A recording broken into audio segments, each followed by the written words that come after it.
Bon bah Sofitel Winter Palace, un hôtel vraiment cool. On serait bien resté un peu plus longtemps, mais on a ultra hâte de découvrir le Sticking Soulan sur lequel on va aller tout de suite. Et merci à vous de venir en ce moment-là. Merci pour tous les Français. On espère que vous rencontrerez beaucoup sur la terre de l'Égypte. Merci.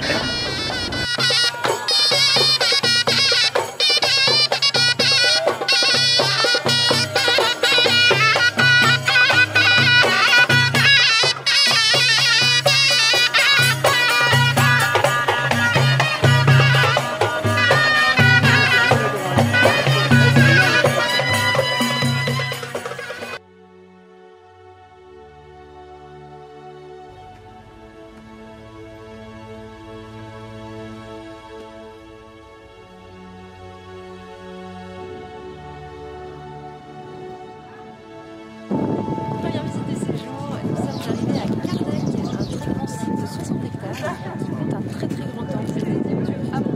Et ce site a été construit à partir de 2000 ans avant Jésus-Christ.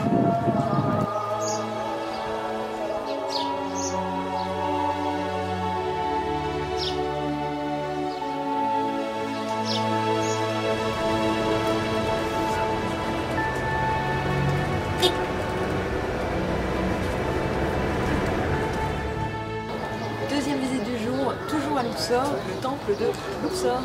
On va faire quelques photos au coucher du soleil, on vous donne les explications après. Le temple de Luxor a été construit, en tout cas a commencé à être construit en 1400 avant Jésus-Christ. Ce qu'on vient de voir là, c'est le sanctuaire, le lieu le plus saint du temple. On est au souk touristique de Luxor, il y a plus beaucoup de touristes et voilà, c'est un petit souk assez sympathique à la fois. On s'est arrêté dans un petit café dans le souk et on déguste une besmoussa qui est un petit gâteau de semoule, de miel, etc. Il y a de l'amande je crois, c'est super bon. Vous en vouliez? Les visites sont terminées pour aujourd'hui. On retourne au calme sur le bateau pour dîner et pour dormir. Et demain matin, levé 5 h, on repart pour des visites à nouveau à Luxor, mais de l'autre côté de la rive.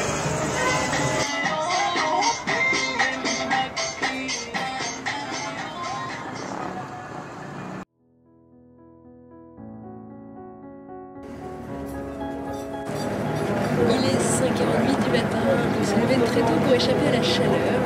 Ce matin, nous allons visiter la vallée des Rois et la vallée des Reines qui se trouvent juste en face de nous.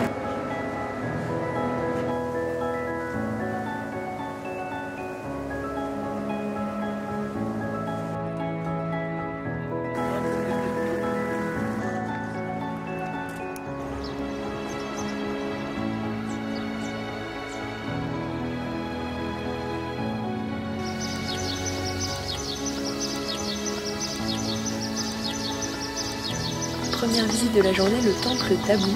C'est juste derrière moi. Et c'est le temple construit par Ramsès III, qui est aussi son monument funéraire. On peut voir Ramsès III ici qui se bat contre ses ennemis face au dieu Amon, pour lui montrer toute sa dévotion. Je sors tout juste des toilettes de Ramsès III qui était juste en face de la salle du trône. C'est pratique quand même. Sur les hiéroglyphes derrière moi, vous avez tout un petit tas de mains.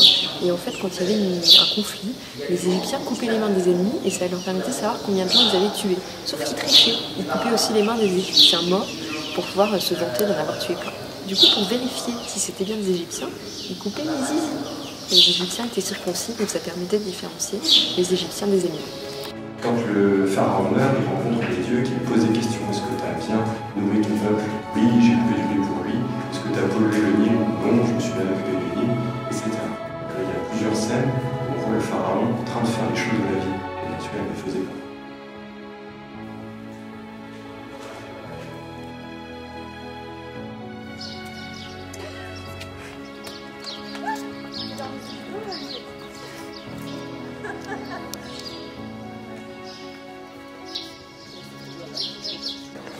On est tombé sur un petit vendeur de cartes postales de grande qualité.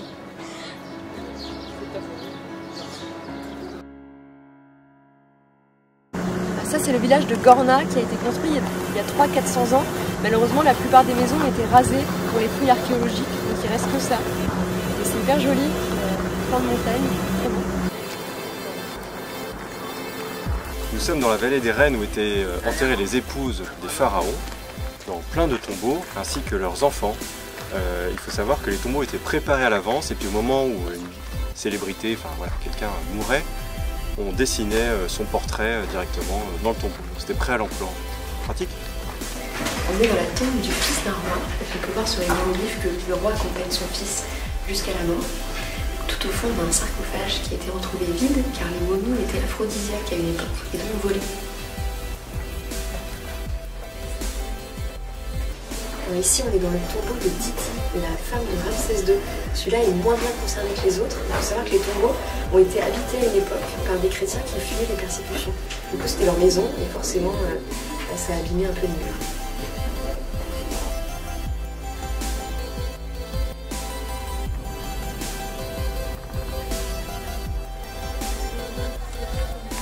Deuxième vallée du jour, la vallée des nobles cette fois-ci. Donc, comme son nom l'indique, c'est l'endroit où étaient enterrés les nobles.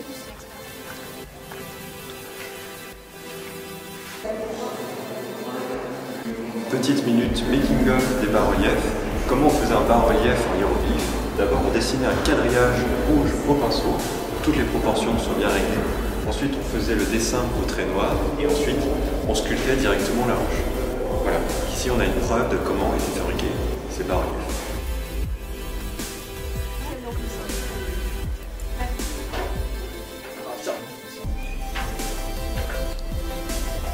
Nous sommes dans la vallée des rois. On descend dans un tombeau là, c'est sous la tête, c'est assez impressionnant. On se demande comment ils ont posé ça à l'époque quand même.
Après 7 heures de navigation, on vient d'arriver à Esna, à sa fameuse écluse qu'on va passer.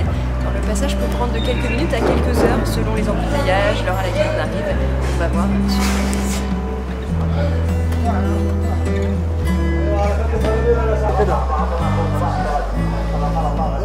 طول خليه حمله خليه قاعد ماشي حاضر بعيدا من بري خالص بعيدا من الرصيف